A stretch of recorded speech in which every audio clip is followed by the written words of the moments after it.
hallway, is what I'm thinking. Unless she comes to the door and directly starts coming at me. I mean, at that point I'd be a little surprised. I don't know how she would know where I am right now. I mean, beforehand I made a lot of noise sprinting around, and I probably... I mean... This is the annoying thing about this chapter, though, because, you know, I'm sitting here and I'm trying to, like, gauge what's going on and do this in a stealthy way, and knowing all along that, like, in any instant now, Ruvik can appear, and I believe before he even appeared while I was doing a stealth kill, which, obviously when you're doing that, you're in kind of a cutscene, and that really, I don't know, I probably died there, I don't remember. Okay, so she came back, but...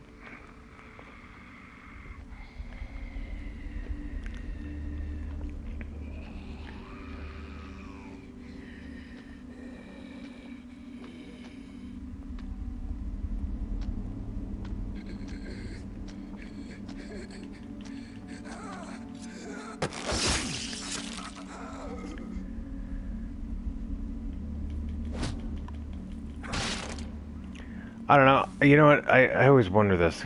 Sometimes I just stomp the bodies, and I'm wondering to myself. It almost feels like what I'm trying to do is that I'm wondering if they'll just, if I stomp them, I could squeeze green gel out of them by stomping them. I mean, I guess they just, if they're gonna admit green gel, they just do it automatically.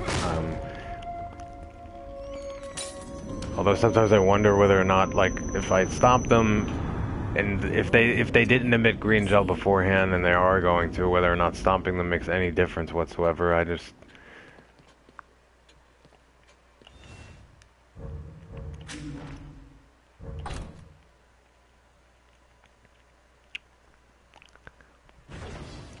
So, I go back upstairs. Now there's probably a tripwire there, which I don't believe was there before, but so the enemy set that there. And there's going to be this part where you just suddenly, like, hit the ground and you have to shoot something, or else you're dead. So you're just going to be kind of sucked in towards two spinning, I don't know what to call them. It just seems like spinning cylinders with spikes on them. It's just another time when you have to just kind of be quick, and I could just fail. But if I fail, then I just go back to the save room. All these people are gone. All these rooms are cleared. I mean, there's the door.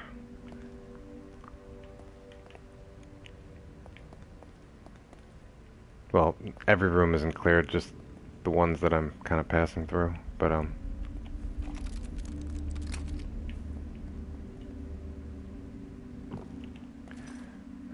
I kind of wish, like, every trap gave you parts. Some of the tripwires don't.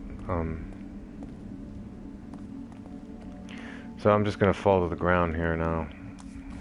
Really, kind of hope for the best, because I don't know. My aim just... Shit.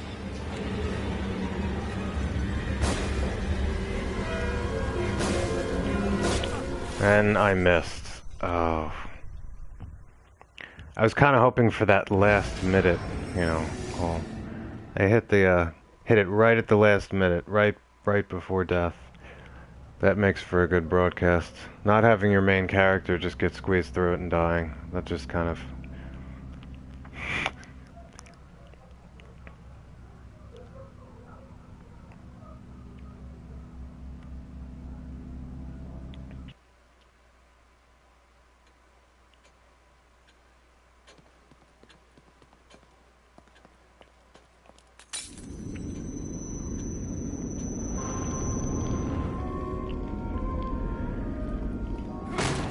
I'll kick open the door, maybe Ruvik will appear again.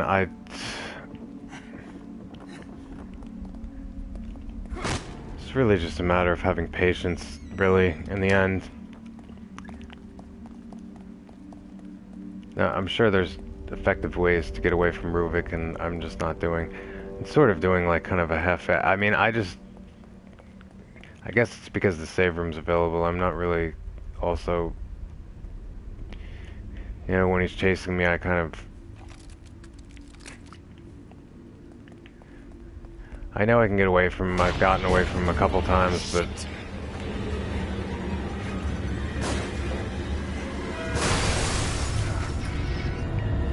Well, at least I didn't die again. I don't want to sit here for 20 minutes be doing that over and over again, but of course I could wind up doing it again if I don't make it downstairs in time. And again, Ruvik's appearance, it doesn't mean inevitable death necessarily. You just have to kind of run away from him and get away for a period of time. But I'm just not very good at it, and obviously because I've died a number of times. But and I don't know. I mean, I guess you can utilize hiding spaces to get away from him, but Have you forgotten something?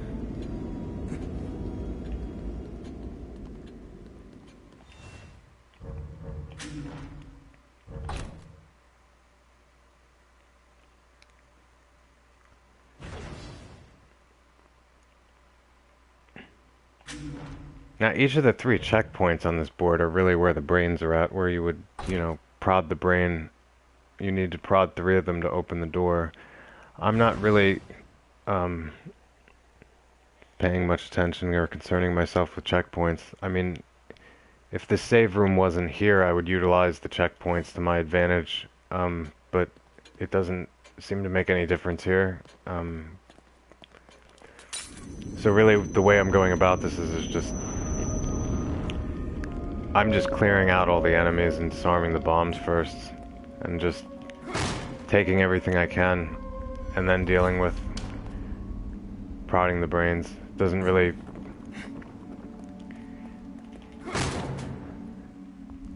There's no really one way to go about this. This is just the way I go about in order to prepare myself for the next 2 chapters. You know, and not blow any ammo, and just collect as many parts as possible.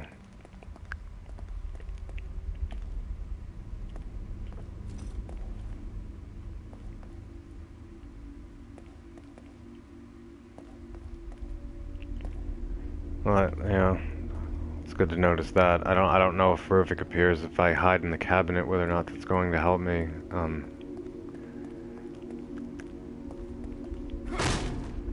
I gotta remind myself not to kick open a lot of these doors. Now, here's a 3rd key. Well, I shouldn't say 3rd. There's really no order again. There's 1 key that I got that's outside the mansion that's stuck in a tree. There's 3 inside the mansion. And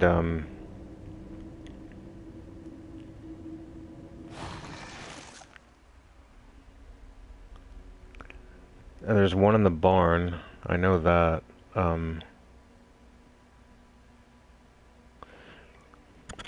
Yeah, that's right. There's 3 in the mansion, 1 outside the mansion, 1 in the barn.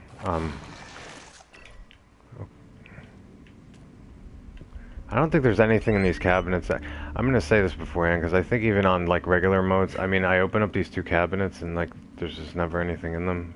Well, maybe in casual mode, maybe there's 1 of them has something in it. And of course, I think this drawer over here will have a syringe in it, which really is always just a big kind of joke to me when playing AKUMU mode, because obviously you can't do anything with these syringes. They're of no use. I kind of wish they just weren't in the mode. I'd just rather see nothing opening the drawer than seeing a syringe. Just remind me of the fact that it's something I cannot use, or is just kind of useless to me.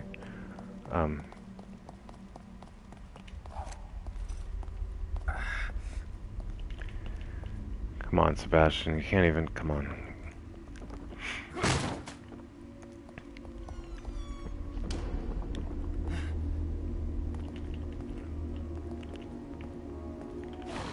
Oh, alright. 3 keys. The worrying type, I see. You know, I don't want to see that X button anymore. I'll just grab this. Again, I'm not here for collectibles, but, you know, if it's in front of me, I'll grab it. I don't know. It's an...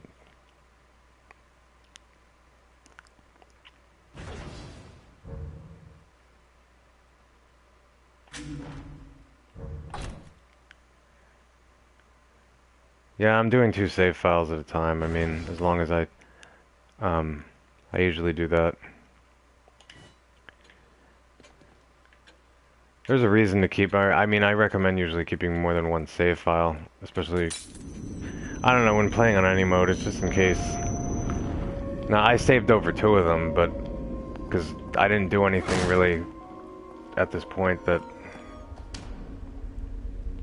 really 1 is for, if I decide to do something, 1, it's like, upgrade a bunch of stuff. And, you know, then I go into another situation afterward, and maybe I feel that maybe some of the upgrades I made weren't worthwhile, and I could have used it better. I can always go back and use the green gel towards something else. That's one reason. Another is because I've gone back and repeated certain sections.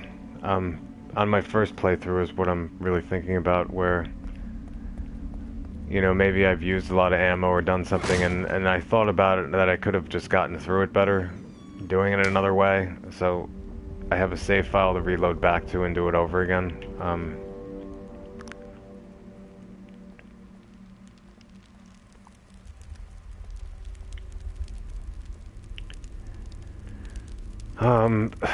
I'm not sure.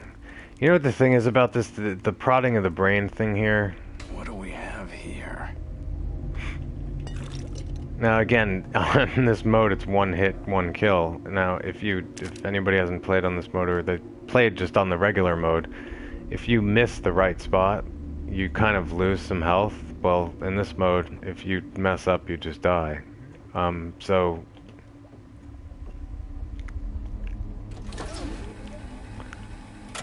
Subject number 12, test 71B. This is the fear one. A2.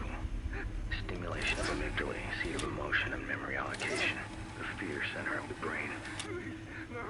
I imagine fear would be right here. This is just from me studying like so many textbooks and just not really.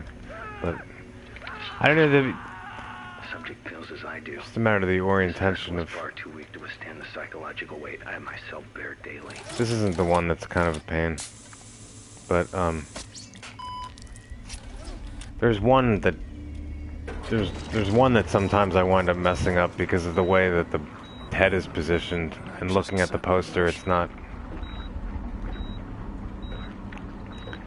Well, actually, this is, I believe, no, it was in a section like this where, and now I hit the checkpoint, so it doesn't matter. So if I die, I'm just gonna start here. But I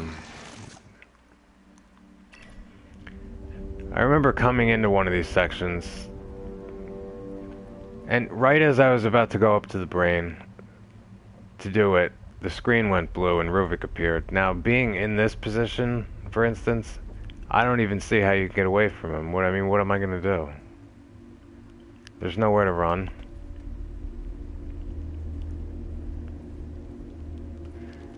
And because it was before I got to the brain, there was no checkpoint, so... Oh, Father.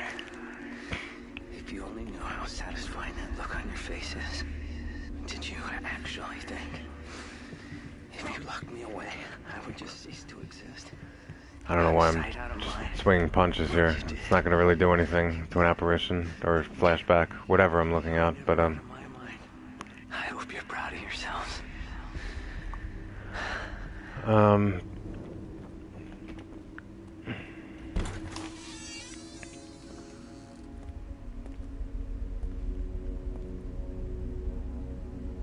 I don't know. Now at this point, like, it's been how much? I don't know how much time has passed. It just seems like he's gonna appear at any moment.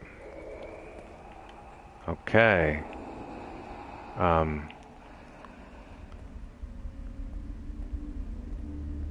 I should have remembered that. That's good that I turned around. I'm kind of glad something made a noise because I forgot there's a mine here, which I can't pick up. I guess I'm full.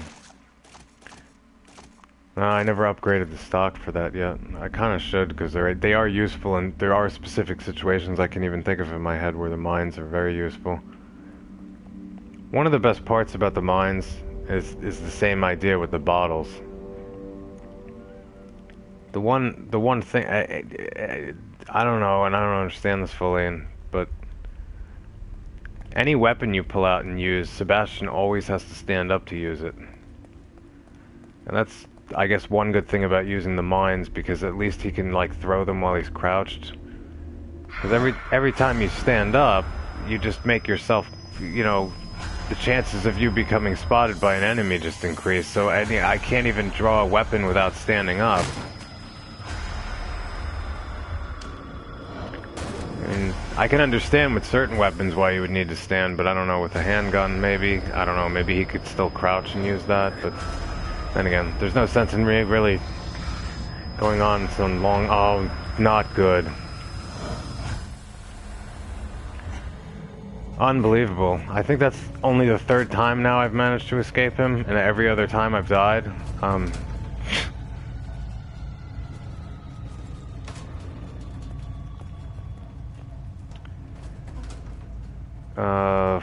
I'm kind of confused. I ran all the way back here just to get away from him. I might as well just go through here. I don't know.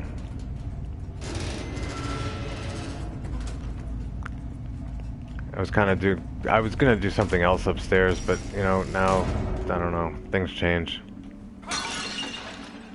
Ruvik really just made me change my entire plans.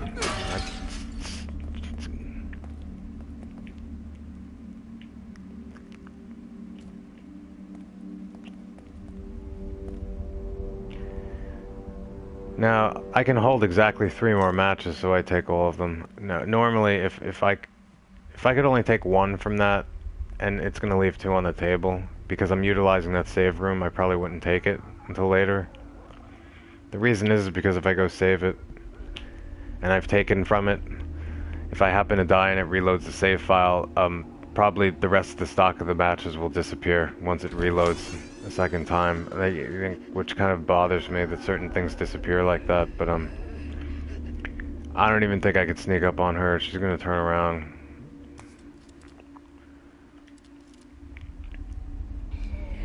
Which kind of bothers me because like she's turned around already, but I think she just really turns around and darts at you. I can't do anything about Saya. I could have gotten her. The sneak kill thing did appear. Oh my god. I was gonna remind myself of how fast they are on this, because that was just, oh my, that's not good. She's right behind me probably, right? Oh, not good. Good job, Sebastian, great. Wasn't able to get the door closed quick enough.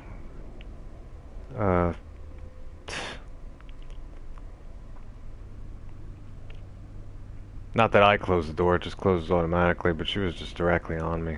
I mean... And again, I have my sprint level at 4, but you could see even when I'm sprinting, like how fast they are. They're just like directly behind me.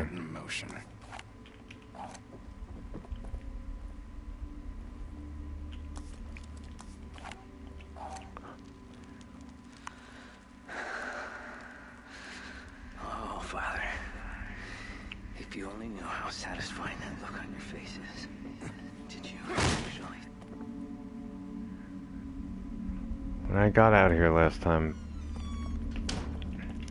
I don't think Ruvik will appear again. Well, no, I shouldn't say that. What am I saying? He's going to, but, what do I mean?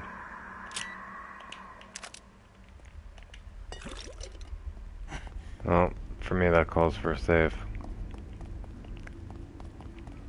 Oh my god. Now, okay, this is strange. I don't know. Didn't I disarm this? I disarmed this before I went to go do that checkpoint. The only reason it could be there again is if somebody else planted that, but the thing is, I just ran through here before. And when Ruvik was chasing me, and if that had been there, I imagine that would have caused some problems. I don't know. I don't know why that was there.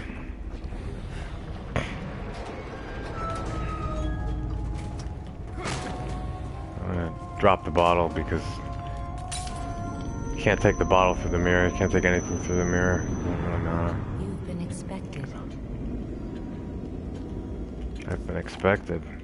Do I have visitors? I mean, come on. Is Joseph here to visit me? Please.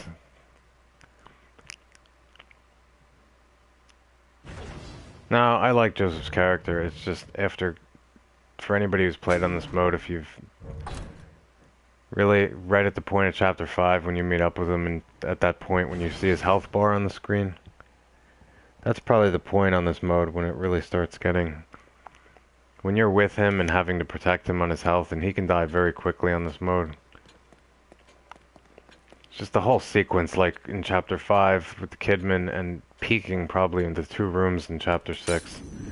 And then after that, even having to protect him in this night, I mean, it really can kind of wear you down. I mean, which is why I would think, at least to myself, from my experience, that Chapter 6 is probably one of the most frustrating chapters there is playing on this mode.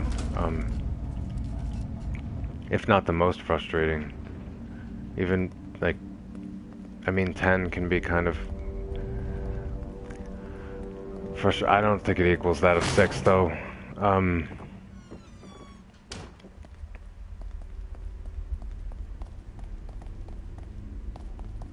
Just from my experience, again, there's no absolute in what I'm saying. It's just... Chapter 6 is pretty tough on this.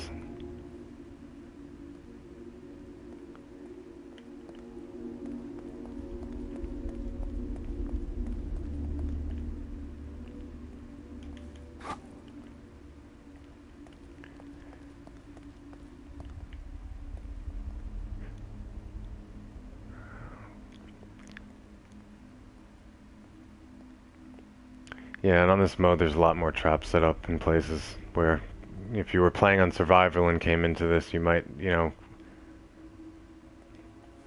of course, being careful you might not, but you run around the corner because you might not expect there to be a tripwire, because I don't think, again, I can't gauge survival because I can't remember my playthrough. I just know on casual things don't exist, and in survival they don't either, I'm pretty sure. On Nightmare mode, a lot of these things, if not all of them, I've never played on Nightmare mode, might exist, and even the environmental changes and extra enemies. I mean, maybe the only difference is that you can get hit more than once. I'm not sure, though. I've never played on Nightmare mode.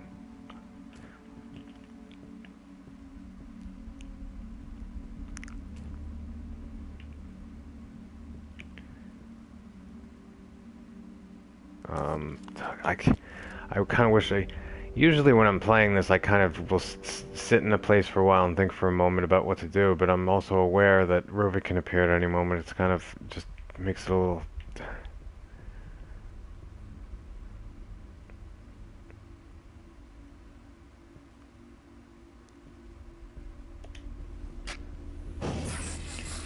See, that's what I mean. I don't even know why he has to stand up to light the match, but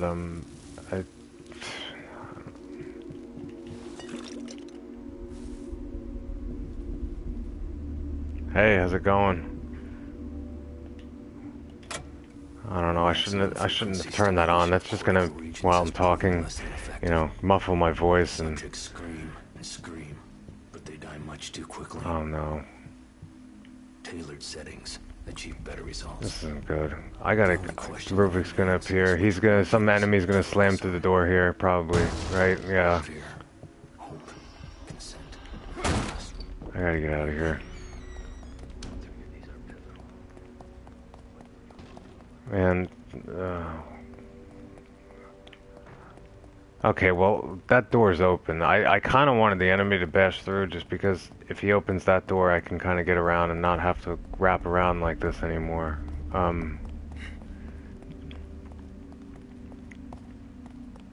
But this isn't helping me in this moment because I know at any second I can just be accosted by Ruvik, and it's just not really a happy feeling. Not really the happy feeling I want to feel, you know. But I guess I'm okay now.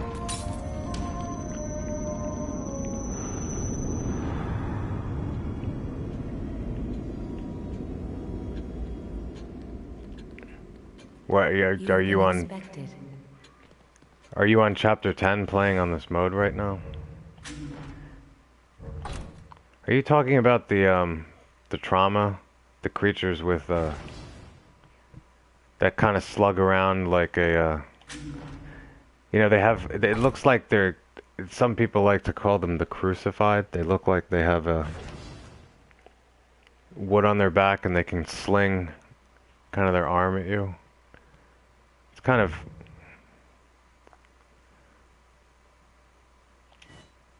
they're pretty strong.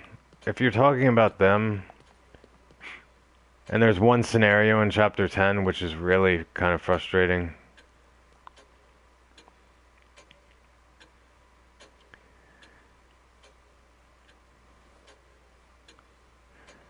Well, I don't know which part you're on though, because there's a section where there's two of them, and then there's two masked haunted too as well, and you kind of have to get to the lever and open the door while all of them are there. From what I recall, I mean, I didn't, because they're pretty strong. I think what I wound up doing was on the first encounter, I might have killed the first one. But when it came to the second encounter, when there was two of them and two masked haunted, I had to get to the lever. I think I wound up like drawing them to the back room and putting a shock bolt on the ground. And then while I was running back to the lever, I put another shock bolt on the ground. Yeah, so that's what I'm talking about right now. What I did was, well, it depends. I'm trying to think, because if I get there again, what I do is, I don't know what I'll do at this moment. I forget. Well, I'm talking whether or not even I saved the game. I guess I did. I hope I did. You know what? I'm not going to take any chances with Ruvik running around here, because I forgot whether or not I even saved the game. That's probably not good. I mean, where's my memory? This game really, like, maybe it's just screwing with my head after all this time. I can't even... That room you're talking about, I think I snuck up to the one haunted guy and got rid of him. And then disarmed the bear trap in front of him. Even while the trauma was walking around, one of them didn't notice me. I think what I try to do is get rid of the masked haunted guys. The one across the room you might be able to snipe in the head. If not, it might not make a big difference. I don't know. I'm just thinking because they're a lot faster maybe. But you can draw... You can draw those creatures, those crucified creatures, to the kind of where you came in from. Get them to notice you and run back to the room, or run back somewhere and put a shock bolt on the ground. And, you know, get them all to be electrocuted, like kind of near each other. And then place one on the ground on your way to the lever to give you time to open the door, because once they stop being electrocuted, they'll probably come after you, and then we'll hit the next shock bolt while you're doing the lever.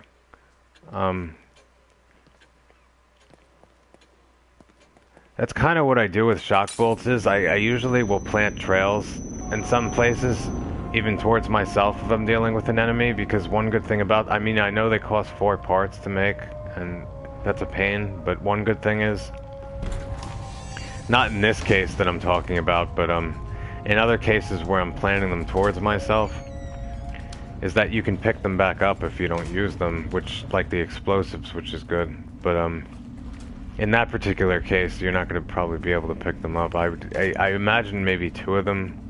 If you, like I said, electrocute them once, and place one on the ground. Okay, well, the guy throwing an axe at me is never good, but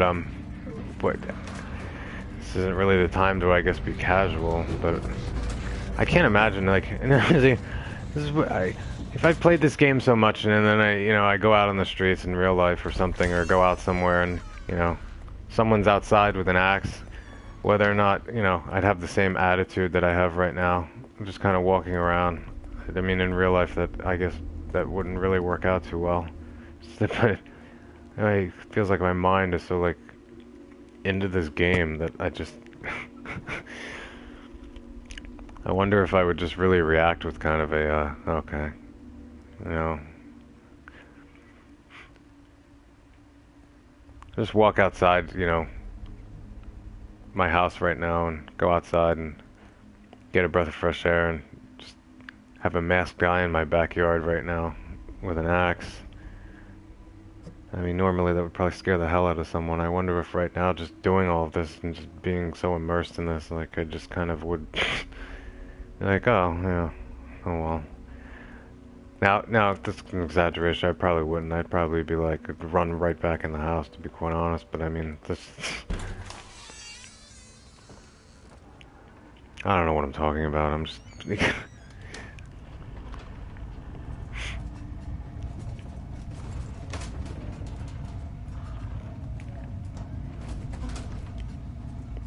So I guess you heard my point about the crucified creatures. I mean, I kind of just, at that point, because they're so strong, I'm just trying to think too. You don't want to, if you try to kill them, you'll blow a lot of ammo. You probably can get by with 2 shock bolts, I'm thinking, if you electrocute them first and then plant one.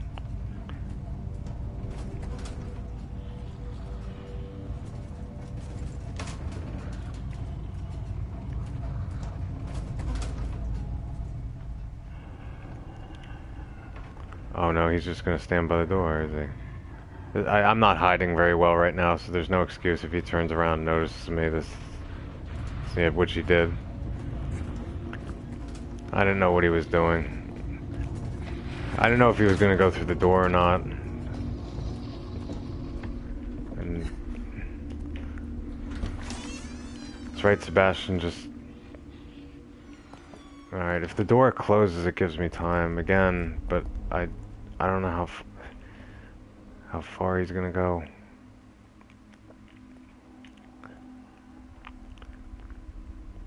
It doesn't seem like he's coming through the door.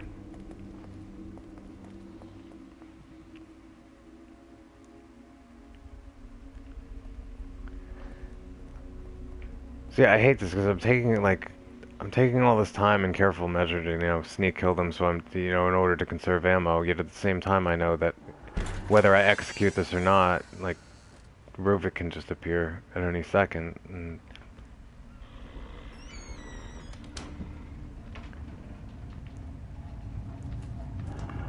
oh no! All right, he's gonna go towards the second thing of stairs. If he I think I got it. I got it, yeah.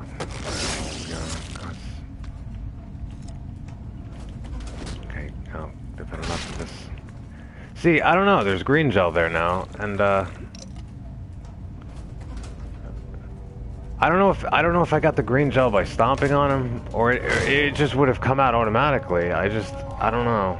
I always stomp on the bodies when I can. Not if I'm going to attract too much attention, but I would just wonder. It just makes me feel like the stomping kind of like I'm squeezing the gel out of them. I don't know. I just always don't. I never know if whether or not that makes a difference or it would just come out automatically.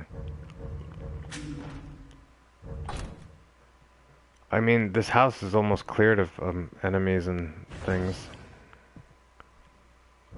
Well, I shouldn't say that. This is a AKUMU mode. Like, again, I had a circumstance where 2 enemies appeared where they weren't before, and I don't know where they came from.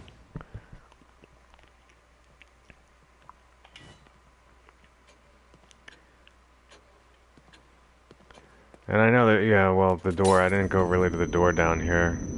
Well, I did at one point, and then I died, because the woman was incredibly fast.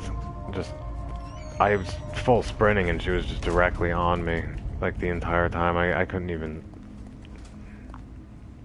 Oh, wait, that's good reason to have this. Yeah, I'm just gonna use this on her. I don't know, Ruby's gonna appear and just... Wait a minute, something's not right here. Okay, wait. Let me I can't even think because like Ruby's gonna appear because if I don't pause it, then I came in here And there's usually a woman standing by the barrels, and which she was one time when I came in here, but the thing is I died, right? From what I remember, she was chasing me and right on me. Like, I couldn't even get the door. I mean, she was so fast. I opened the door, and usually you can get the door to close, which is a good way to give you time to hide, because they take time to get through the door, and she was just right behind me. And I wound up, I think maybe Ruvik appeared. I just wound up getting stabbed by her. So now, so it reloaded back to the save. So, see, I don't know where she is now. She seems to be gone.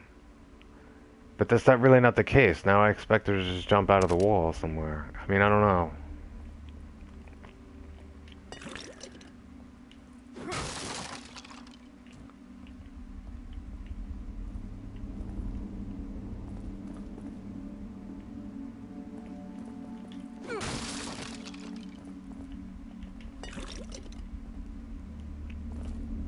I shouldn't be taking all this time. I mean, well, I don't think there's anything else in here. Kick open the door, waiting. Yeah, I did die because I took those matches. Those matches weren't there. So I don't know, she just sort of disappeared, which in a way is good, but I mean, I guess. Oh wait, what the hell happened? Alright, I don't want to sit and think about it. Like, I don't know what happened. Where's the axe I was holding? I've had an occasion where, like, this happened earlier, too, and... No, I know I can't take weapons to the mirror. That's not what I was intending, but, I left an axe outside the door. Which is fine, typically. If it's not reloading the save, it'll still be there. If I just, you know, came in here and went back out. And,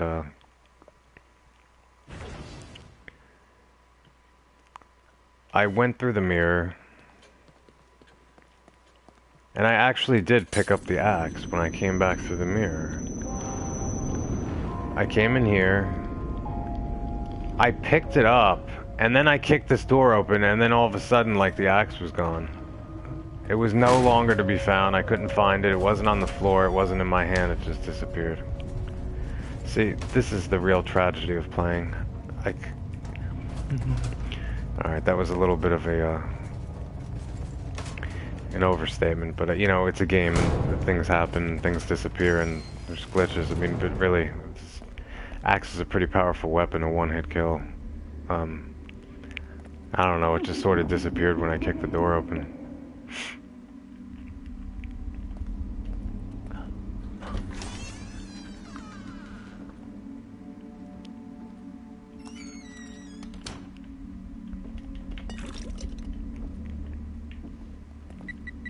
Oh, no good. Well, good for trap parts, as long as I can disarm it. Which I did. It's good.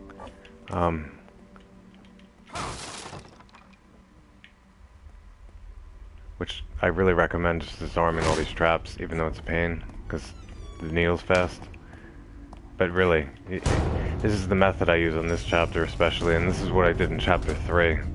That's the chapter in this chapter that I can really compare the most. In parts of chapter 7, those bombs are very just annoying to disarm because of how fast they are and how easy it is for them to explode in your face. So,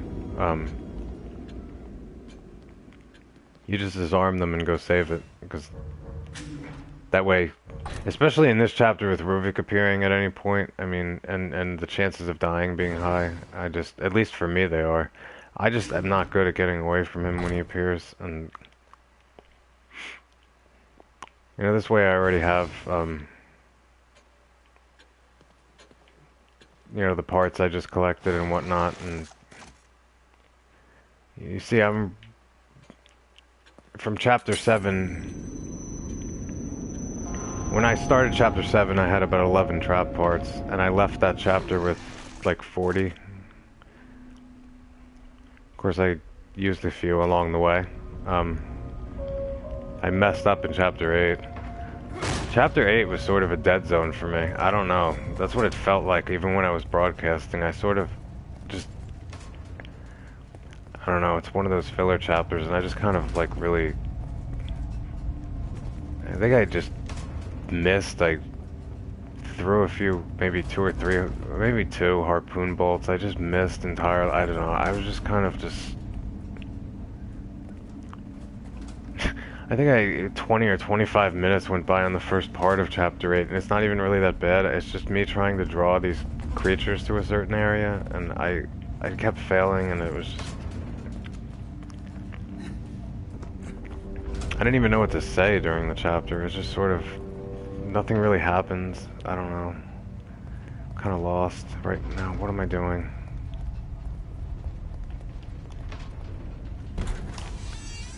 There's another bomb over here, which, if you don't duck, that's going to go off.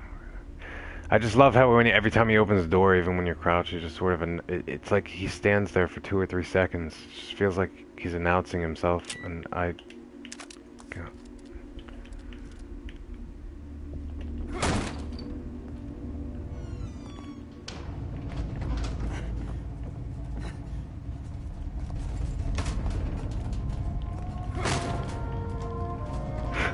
Again, I know this is kind of tedious. Kind of looks weird. I'm running the save room after disarming a bomb, but really, this whole chapter for me is just about coming out of here with trap parts and just not using any ammo. I mean, I'm just taking out every enemy in a stealthy way. I think so far I haven't used any ammo on any enemies. The only thing I did was I think I used 1 match. In which case, which is a good idea if you see enemies feasting on a body. If you can really time it and just run up to the corpse and just light the match, you'll just light everybody else on fire. I mean, I tried to do that in another, or I was going to do that in another circumstance, because there's 2 occasions on this chapter it happens, but right in the beginning I just kicked open the door and I wasn't really paying attention, and I just alerted them and they just...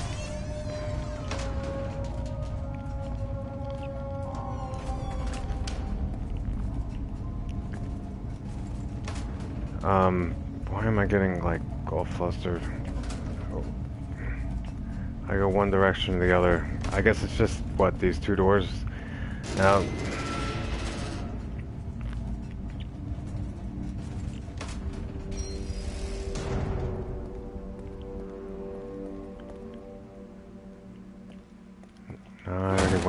I went in here and did this. I didn't use any shotgun bullets. Actually... see, this is... point where I'm thinking now. See, I can go back to the save room and upgrade my, This is why I don't try to just carry a full stock. I raise the stock of my agony bolts to its full capacity, usually. I mean, it's already maxed out. Because harpoon bolts are often kind of just lying around in places like this. Not places like this. Sometimes they're just in bodies, sometimes they're in walls, they're just lying around. And really, I almost have enough to get it to level 5. I max out my harpoon bolt because when that fire damage, at that point, pretty much most enemies in 1 hit can be taken down. And more importantly, like the Ruvik clones, Laura can be lit on fire and gives you time, saves you time while you're running away. The alter egos in 1 hit will... If you just hit them with the harpoon, they won't even die, usually, unless you headshot them. Even with 240% damage on these things, they won't die, but if there's fire, they'll just light on fire. And they'll wind up burning.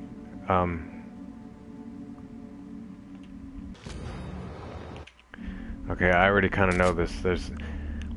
It's kind of weird when you play on casual mode and you put these dials in, they just automatically figure themselves out, and I just never understood why they did that, because this isn't that complicated, but I didn't showcase the pictures. You just really have to look at the pictures to know what the combination is. So,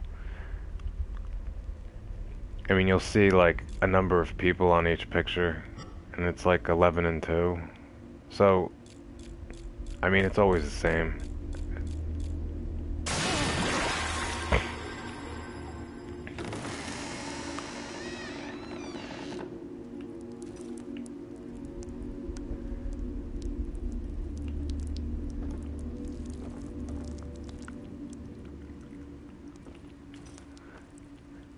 Yeah, I was just saying too, like, well, yeah, you look at the pictures to get that, but if you play this on casual mode, you don't even, I don't know, the dials just automatically go to that. Like, you don't even have to do it. I don't know why I don't know why it's set up that way. That's the only puzzle I can think of that automatically solves itself for you. Because it's... Oh, I don't like this brain. Is this the one I kind of... Because again, with the on AKUMU mode with one hit kill, if you actually prod the brain in the wrong place, you die. Because on other modes you lose a little bit of health, but on this you die. And on this one the brain's turned like in such a way that I kind of get a little bit... I mean, I know where the general area is because you listen to the thing and it says Hope C4.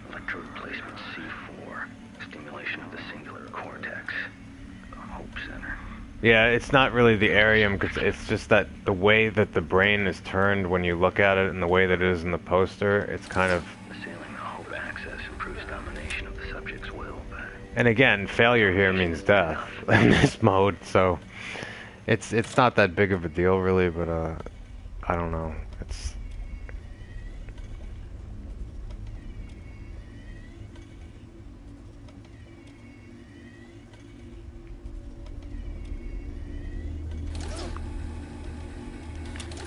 I don't know, this seems right to me, but I don't know.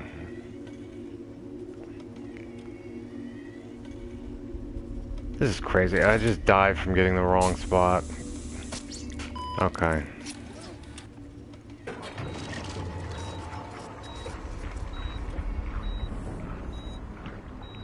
Now I expect to face a few enemies coming through the door. I think... Now, I said this earlier on another part, because I was up on a staircase when I grabbed the dial, and I recall playing on the other mode, at least, unless I'm totally delusional.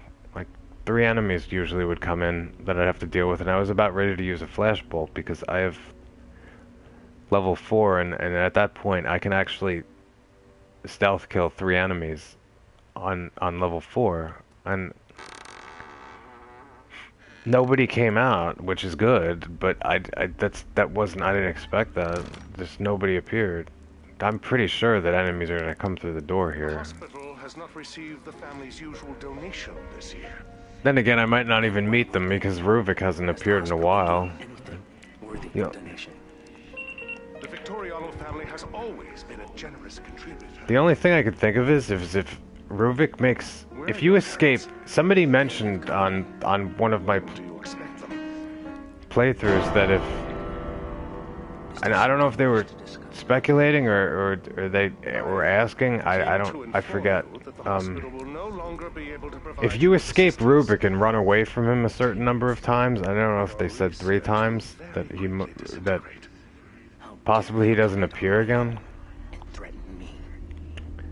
I think I have escaped him 3 times. I've died most of the time he's appeared, but he seems to appear more frequently on this mode, so there's just more chances, I guess, of... I just feel like he hasn't appeared now in a very long time, and I wonder if he's just not going to appear again. And really that's the case, that if you get away from him 3 times, he doesn't appear again.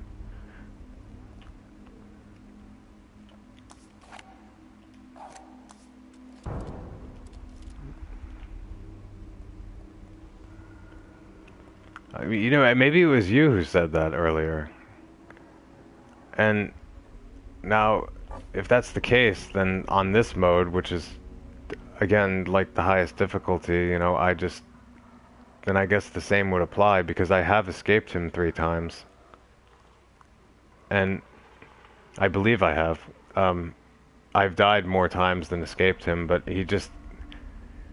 he seems to just appear more frequently than he would on other modes. Like, the amount of time that passes before he appears again is just not a lot.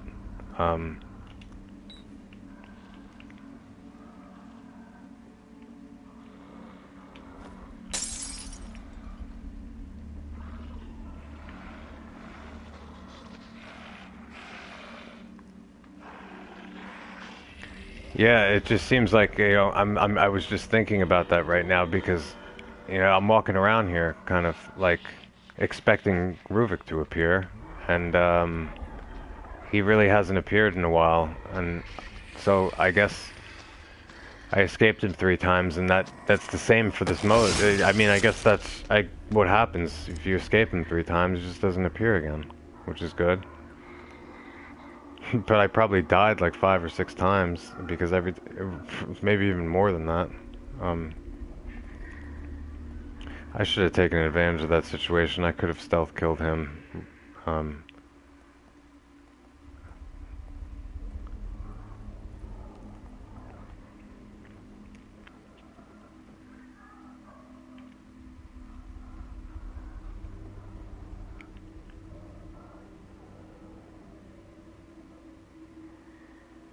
So I guess I don't have to worry about Ruvik anymore, which is good. But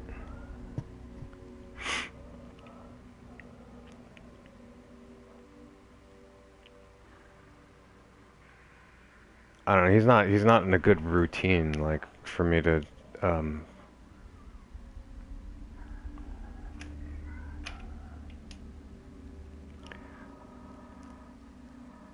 So I just have to. I don't know. I have some alarm going off. I have to reset. Probably done this a few times or said this a few times during broadcasts. I just have to.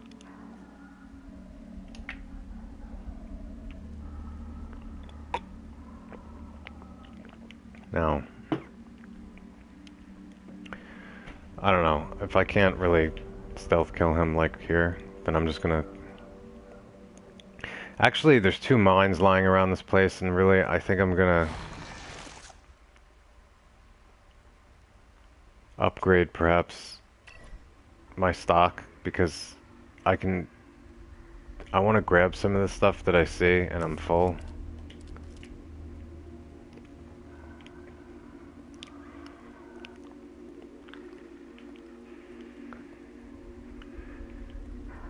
I don't know. I don't really care if he notices me at this point, because... Which he did. What are you gonna do? He's just gonna run after me? He's not... At least he's, one of the... Okay.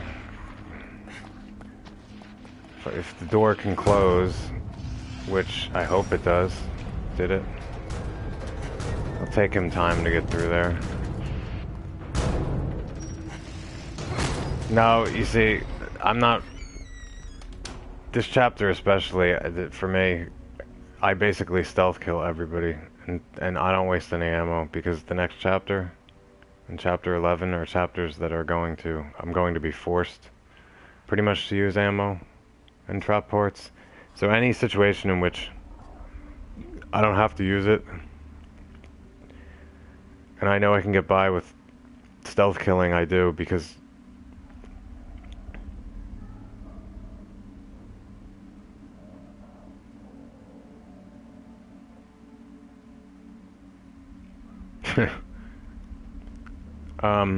this is my second my first playthrough.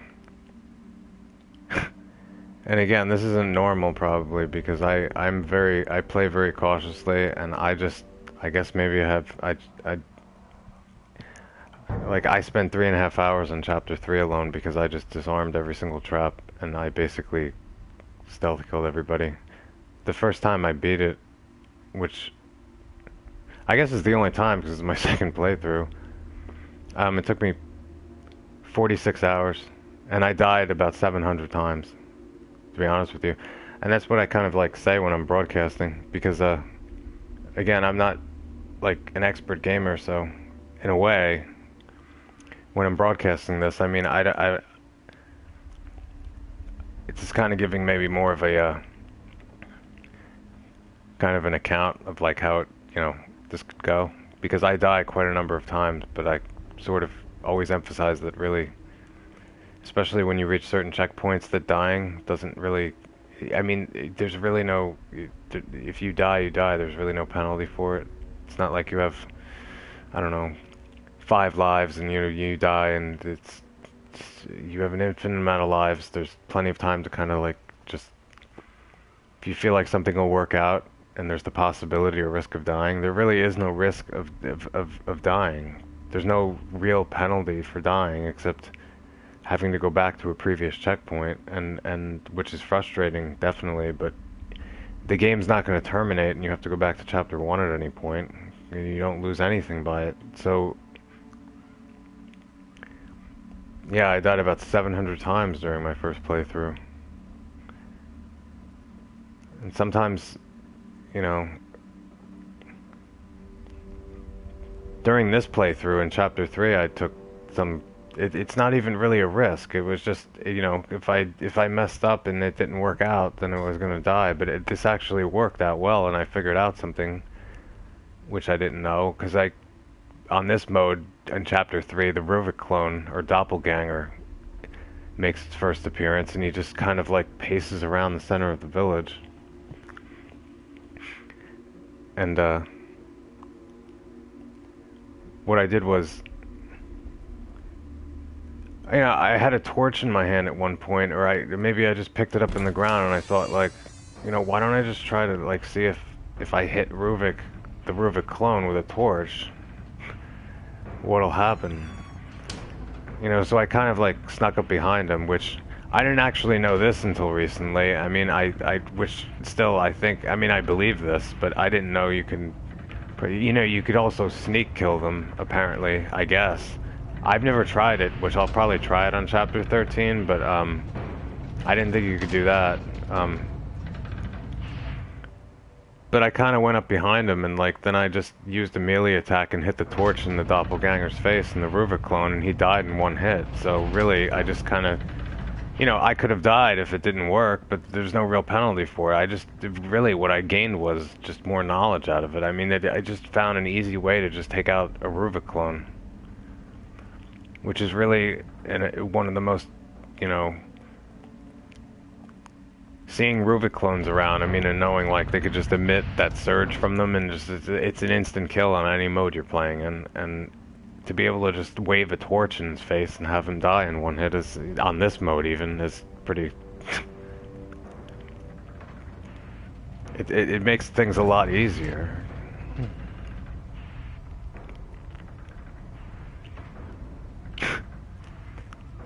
My first playthrough was on survival, and I really just played kind of, at least for the first 10 chapters. It wasn't until 11 I started to kind of like, you know, maybe I looked at some guides for the collectibles and whatnot, because I thought to myself, well, I could always go to New Game Plus and then collect the rest of them, because I was just looking for stuff by myself and trying to have like maybe some fun on my first playthrough. And for me on survival, I think when I hit chapter 10 was when I started to kind of feel like, I don't know, I was being like beat down a little bit. It was kind of like having to face the crucified creatures, and then all of a sudden like I'm having to escape Laura, and then all of a sudden I'm thrown into a garage with that amalgam alpha boss, and then going into chapter 11 there's fish like swimming around and I'm dead like in one hit, and then a Ruvik clone appears, and it was just like one thing after another. And really playing on this mode, if you've played through survival, like for me, it seemed chapter 6 was really, for me, like the most frustrating experience, like even more so than chapter 10. Chapter 10 is kind of still up there, but I don't think it's, for me, it's as bad as 6. In my personal experience, at least from what I gauge from my own personal level of frustration. But on survival, 6 really isn't, you know, that bad. But on this mode, it's really frustrating, especially the 2 rooms in the beginning.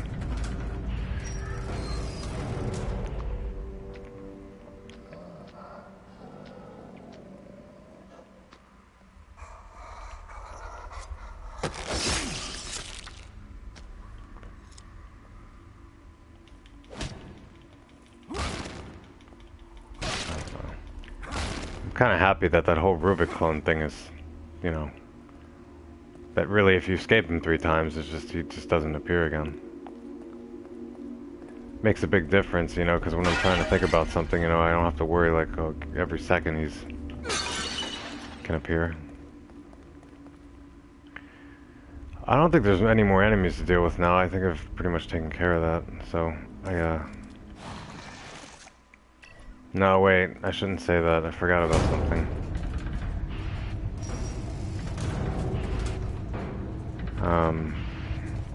Yeah, I do want to do something here, because, I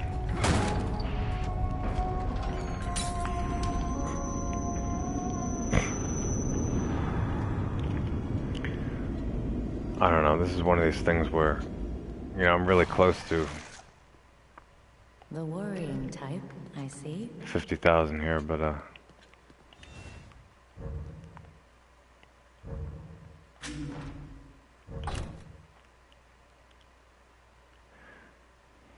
well, maybe I'll just open 3 of the lockers and get some of the gel. I don't know, I feel like maybe upgrading, like, just looking around the area and seeing things I can't pick up because I don't have enough room, and anticipating ahead on certain things and places I can use them. It just, I might want to increase my stock on certain things. I don't know.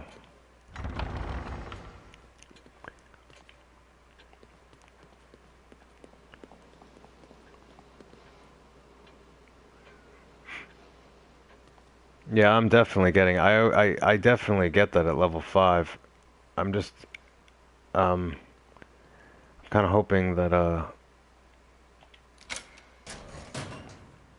you know, here's one green gel. Well, 5,000. Damn. I was kind of hoping. Well, that's actually good because I thought maybe I wouldn't get another locker with shotgun shells. I just try to, you know, when I open them, I usually don't. I only take it when I really need it, and okay, so maybe this gives me now I can do the harpoons, but maybe at the same time I can also upgrade my stock because now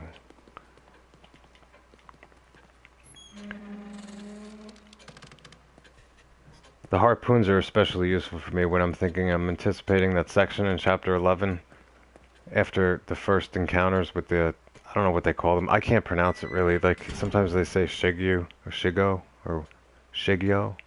Those fish in the water. The section where normally one Ruvik clone would appear when all the bodies get up and he comes out the door. Well, there's 2 of them there on this mode, and all you gotta do is eliminate them to get rid of everybody else, and that just sounds like very easy, but yeah, with the harpoon bolt at level 5, yeah, it is pretty kind of simple at that point. And it does cost a lot, but really I'm not doing it just for the Ruvik clones. I'm doing it because I can light lore on fire and that gives me time. I'm doing it because really any enemy, normal enemy, from the way I see it, I can pretty much, if it's an inconvenience, just throw a harpoon bolt at them with fire. Especially the alter egos, because one hit won't even kill them unless I hit them in the head with this, even with, see, going to level 4 to level 5 on the harpoon bolt doesn't even change the level of damage. It stays at 240%, which really is a lot, but it's the fire damage really that makes the big difference because it just lights, for instance, the alter egos on fire, which otherwise they wouldn't die in one hit. And the really key thing about it is, like, for instance, you get to chapter 13 and there's 2 Ruvik clones where one is in the hallway. And that might be a place I might try to see if the stealth kill thing works on one of them, but really, using a harpoon bolt in and of itself is sort of stealthy, because it's one of those weapons where you can use and it just doesn't make a sound, it doesn't alert any enemies, and you can really take out the Ruvik clones just without alerting anybody else. This is like 50,000 just to get to 1 level.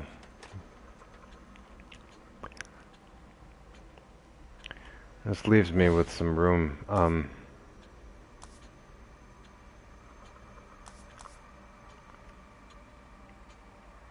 This is only 500. You see, I see 2 grenades in this place. I'm just gonna take them.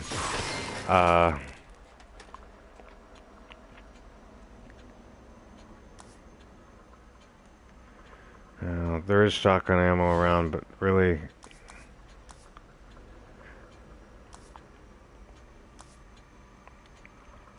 Now I'm thinking about the Chapter 10 boss. Now, having the sniper rifle at this level, at this point, is good.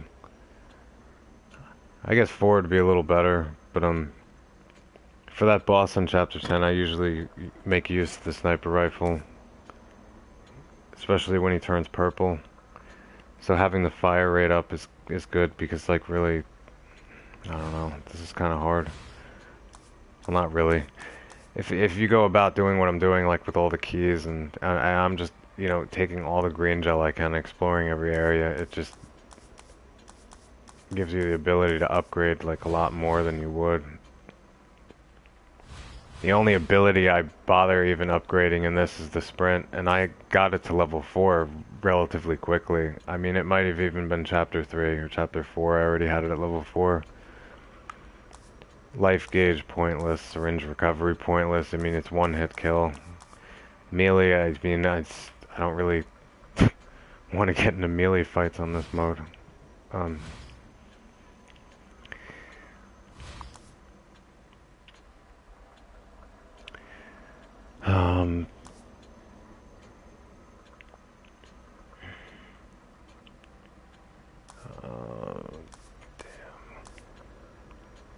I don't know. I don't know. Maybe I should just kind of leave it like this and save, because or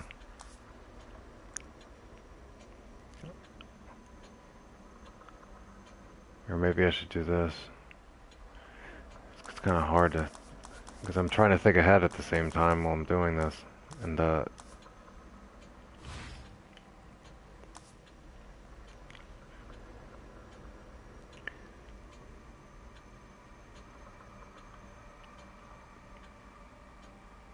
thanks. Have a good night. I mean, I'll probably wind up splitting this actually into 2 parts because at some point, you know, I've been doing this for about 3 hours this chapter. And again, it's just to like, so I can get through it in a stealthy way and disarm everything. And you know, this chapter still has the part where you get into having to, I don't know how, I don't even know what to call it, face Ruvik, when he's I don't know how to say it. He's all red balls, and you have to run through the whole labyrinth with the gates, and then you're in the barn, and then it's visually stunning. It's one of my favorite parts visually in this game, when you get in the section with the doll heads that you're running through. But I'm not gonna probably do this entire chapter in one broadcast because, like, I didn't expect to. I don't know what to do here. I really... Oh, maybe I'll just leave it the way it is and, like, save up a little more.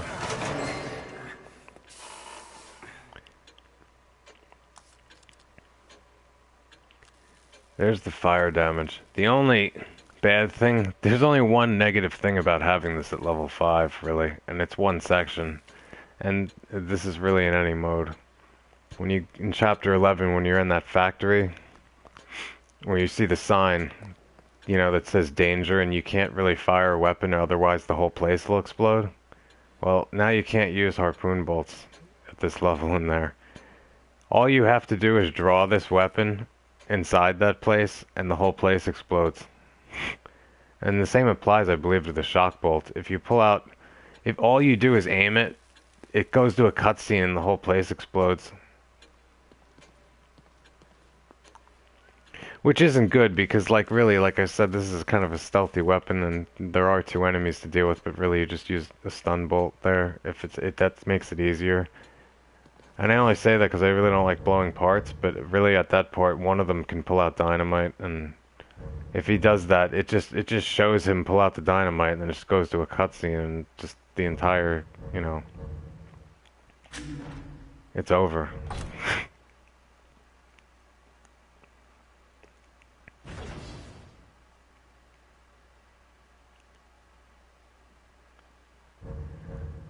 Starting to think it'll probably take me longer. If you look, like somebody asked me about how long it took me to take it to beat it on AKUMU, this is actually right here. The playthrough, the first one I did. 46 hours and 20 minutes. I'm starting to think it's going to take me longer to do this one. It's not really because I'm not really concerned about time.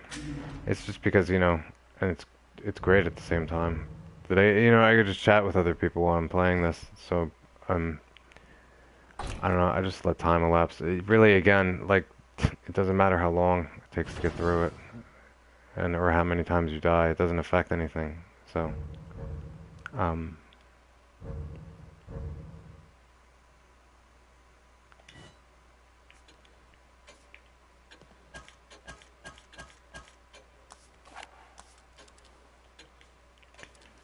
so I guess I can grab those mines. One place where mines are useful. What is it called? The Heresy? When you get to chapter 12 and that creature, that spider creature that latches onto the bus while you're driving, especially on this mode because you can only die. I don't know if the, whatever they are, the leeches that come out of his stomach, I guess, I don't know what they're called. If you throw a mine directly at his stomach while those leeches are coming out, it'll destroy all of the things coming out and do a good deal of damage to the, that boss. Which you have to encounter twice, because the first time he just leaves, and then he comes back after another time, and... I'm trying to remember where the mine... Alright, there's one mine over this way, and there's one mine downstairs on the right side. I don't know, I just upgraded it twice so I could just pick up these two and hold 5 at one time. I could upgrade the shotgun. Actually, I could do something actually pretty cheaply to get the shotgun ammo, which might be worthwhile. Is just upgrade the clip capacity, because that way I can grab some, but I don't know.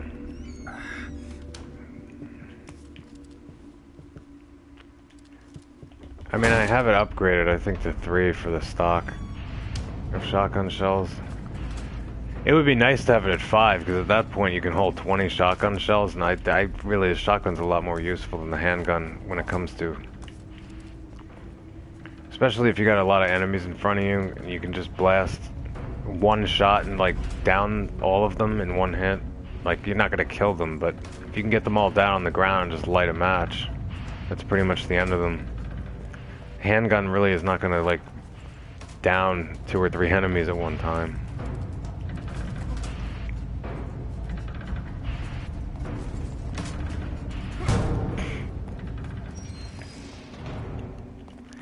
Dude, this has... how many bullets are here? I don't even know. Usually there's not a lot. That's the thing. There's not a lot of shotgun ammo or rifle ammo hanging around, which is why when I see it, I kind of wonder whether or not if I should just go upgrade just to get it. But, you know, I don't know if it's worth it. Because going to level 4 costs a lot more. And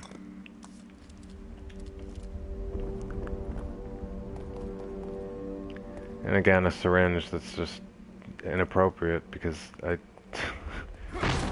seeing it, it's kind of like, wow, that's good. Alright, okay, this is a little bit glitchy to me here. See, this is what I mean, this woman. Now, I don't know if anybody in this room was here when I was talking about this. But the problem... I went into that room, and I expected her to be there the first time, because that's really usually where she stands, and you can't sneak up to her the first time. She always turns around. Yeah, well, the thing is earlier, yeah, she was in there like she would be, and she turned around, and she's incredibly fast, and I managed to somehow not get away from her, because I don't know if it was just her or a Rivet clone appeared at the same time. So I got stabbed, and so it reloaded back to wherever I saved. So I went back to the room after it reloaded. You figure you go back to the part. I go in the room and she's not there anymore. And, so I picked up every item I could and she's gone. And now I go in and she's there again. So, I don't know. But what I'm saying is that if I died, it's just gonna reload my past save. So really, I expected her to be there again when it reloaded the game back, because I didn't do anything. I just died. You would figure she'd just still be there. I don't know.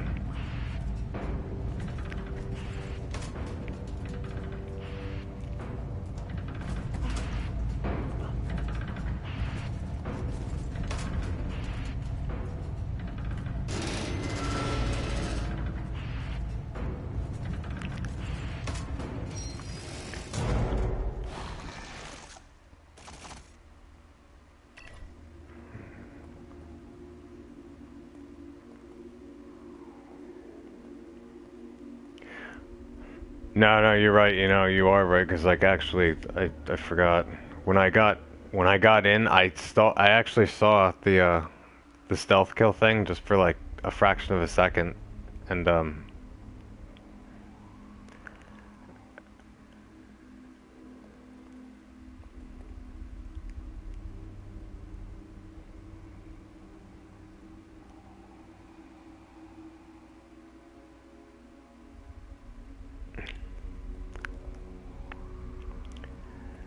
I just wasn't able to hit it in time, or I wasn't paying attention, and so she just sort of turned on me, and I ran, and I have a good sprint level, but I don't know, on this mode. I mean, some of the haunted are faster than others. She just, and sometimes they, when they start chasing you, they don't stop. And she was directly on my back the entire time. I mean, I even kicked open the door, and usually the doors close quickly, but she like went through the door right after me.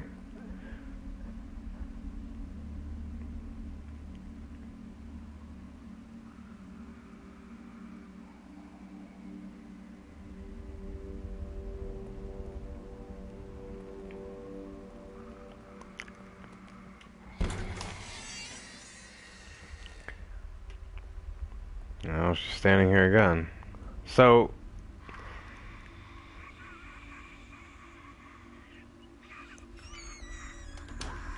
I'm just gonna keep hitting the X button. I'm just sitting here pressing the X button, and I just did not do it.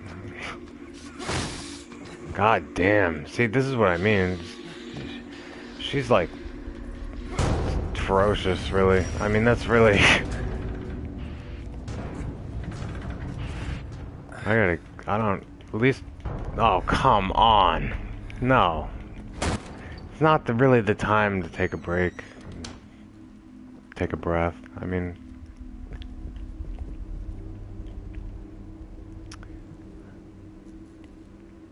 I don't even know why I'm dealing with this.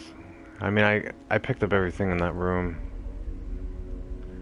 There's something there's something I'm forgetting here. Yeah, I was rapidly hitting it. She turned around.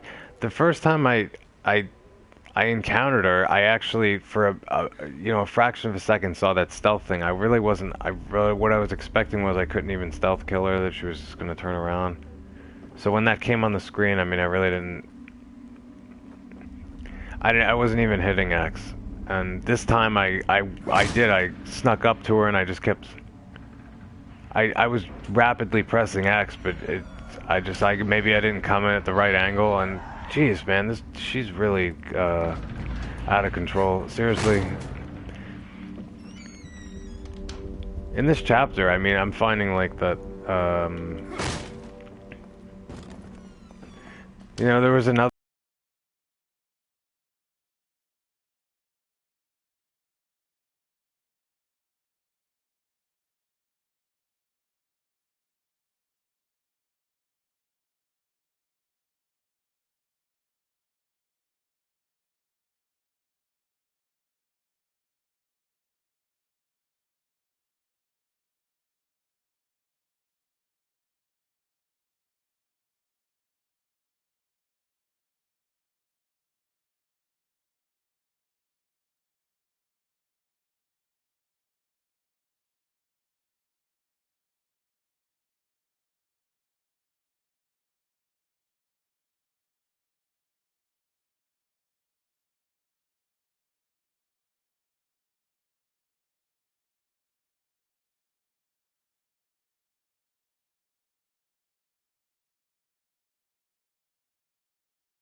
over and over again, then that's what's being broadcast because that's what I'm doing and that's the experience I'm having and this is what it can be like from the perspective of somebody who's not, you know, an expert. And in a sense, in a way, it might, you know, instill some confidence in those who are playing on this mode and feel like they can't get through it because like I mean I've gotten through this mode and I'm not the best player in the world. And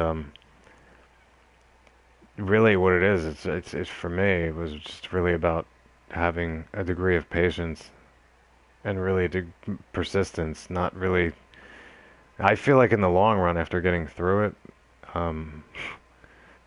that's kind of, it sounds like, I don't want to sound like cliche, but I feel like it's made me a little more skilled gamer in general because for me, getting this trophy, actually, the Akuma mode trophy, so far, because I don't have like I said, I haven't played thousands of games, so I have a couple of, you know, a few platinum trophies, but not like, you know, I know there's people who have like 40 or 50, and I'm, for me, this was like this was the hardest trophy I think I've ever gotten so far, and I know there's games that have harder trophies, but for me, this was the hardest thing I've ever done, and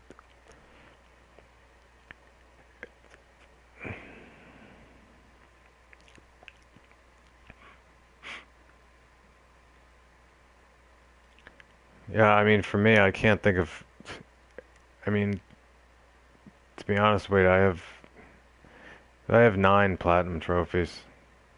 This game being the ninth that I platinum, and you know, you think about it, it's not really. I have the tendency when I play a game to like kind of try to play it to the full potential and get a platinum, but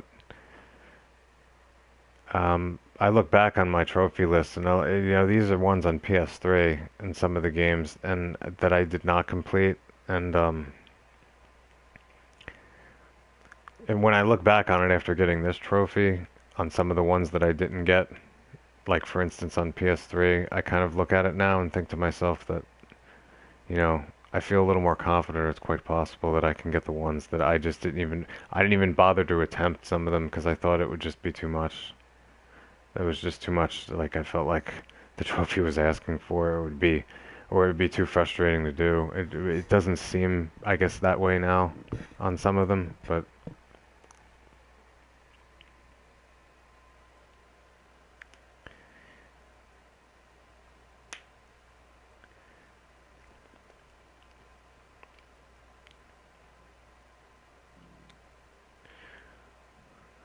I don't know what game you're referring to.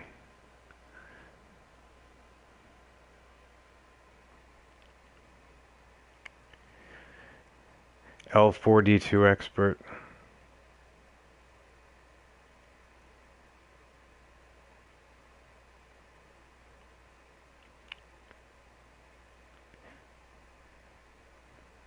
I've never played that game. I've never see again. The thing is too, I like kind of I like horror survival games. I also like games that employ a lot of stealth in them. So whether or not they're horror or survival. So I've always kind of liked the Metal Gear Solid games, and I kind of, in a way, I kind of hope I don't know what's coming out. Like, you know, one of the Hitman games is coming out for PS4, and although what I really look forward to because of the horror survival thing, I'm hoping, you know, that Silent Hill kind of, considering like I don't know, seems to have that guy directing the game and whatnot. I'm kind of hoping that's good.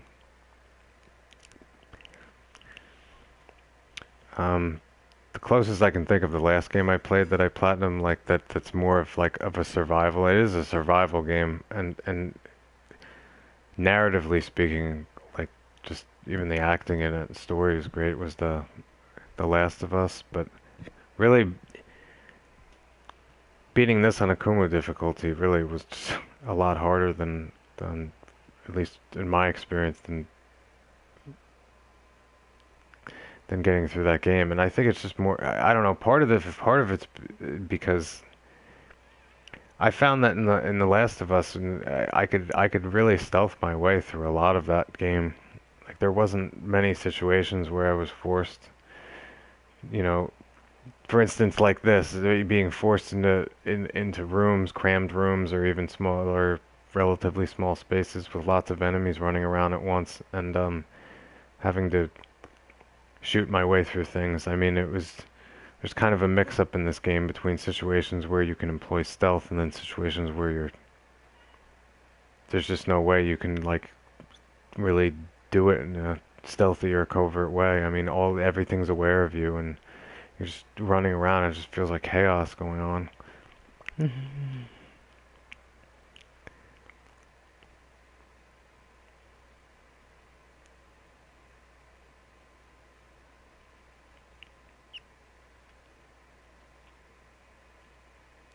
Lack of ammo. That's what I fear. That's why I play the way I do, or why I've been doing this, and why even in 9 it's taking me a long time to get through, and which I expected, 7 and 9, in the same way that I did 2 and 3. To conserve ammo, to build up trap parts in anticipation of subsequent chapters, which I know that I'll deplete them. So I used 2 and 3 to prepare for 5 and 6. If I got through 6 even without 0 trap parts, I felt fine, because with 7 and 9 I knew I would build it back up again. Only to probably deplete some of it in 10 and 11. And then come to 13 where there's a lot of trap parts available in 13.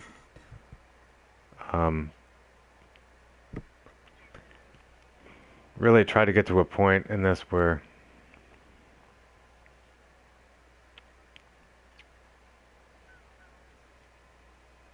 no, well, I don't expect to be conserving much on 10 or 11. That's why I've spent so much time in 7 and 9 playing the way that I have. Um, like in chapter 7, even though the save room on this in the first part of the mansion is similar to the situation in chapter 3 for me, with its availability and being able to run back to it whenever to save the game. So I could literally disarm one bomb and go save the game. In 7, that's the case for some of it. But then again, in some places, you're sort of locked off. In my mind, I wasn't thinking in 7, like, there was a point where I did something where, because I thought I would be blocked off at one point on the right side of the lithograph, that right passageway, that I would be blocked off permanently even when I wrap myself around from the optional area where the key is. So I actually just went through the situation and disarmed. Well, I only disarmed one there, but I basically, in that chapter, I disarmed every motion sensor bomb except for one. And there was a load of trap parts in that chapter, just even picking up. And that was a chapter I kind of, like, stealth killed my way. I mean, I couldn't do it entirely with some of the alter egos I had to dispose of, but I mean, this chapter right now, like in the beginning, I haven't fired a single bullet, I believe. Because chapter 10.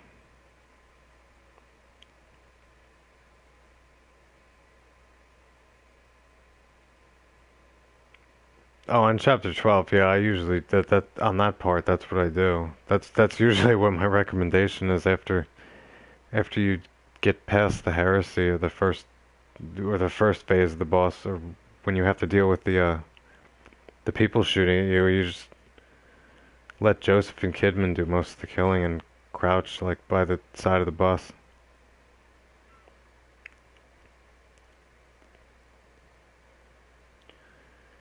Actually, in chapter 6, when the two giants came out, I'm pretty confident at this point that Joseph can pretty much take them both down without you doing anything at all. I only used like 4 handgun bullets. I just basically, even though it took a lot of time waiting, and I tried to come out of that crawl space so the giants would look at me and come towards me, and maybe that would coax Joseph to like fire the weapon more. I mean, he basically killed both of them. I only, like I said, fired like like maybe 4 handgun bullets. And I felt at that point that I had to because I really drained too much ammo in one section that I didn't want to because I didn't do it the way that I couldn't do it as quickly as I wanted to.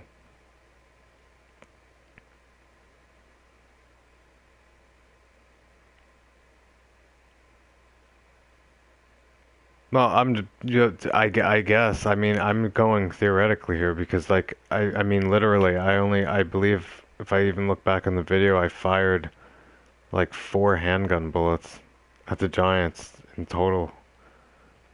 So, and it did take a while. But the thing is, I was live broadcasting and talking to people at the same time, so I sort of kind of just hung around in the area and just can't, it would crawl out and get the Giants to kind of like come towards me and hope that like that would sort of get Joseph to fire the weapon more because he kind of just stands there sometimes. It looks like his brain's fried and he's just holding the gun. And then you just hear him say, I can't do this on my own. And I'm like thinking, what?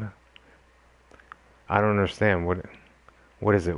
I don't understand what he can't do on his own. That's the one point when you're with Joseph. Maybe not the one, but at least the point I can think of where you see his health bar on the screen. You just do not have to worry about protecting him. He cannot get hurt by them up there, which is a relief because really on this mode, Joseph, I don't know. It just seems at times like I've even recuperated him full health, and then like a minute later, he's already on the ground, saying he can't do it anymore. And I'm thinking to myself, I'm playing on I can't even get hit once. I can't even get nicked in the foot, and Joseph like can't do it anymore. I mean, I don't know.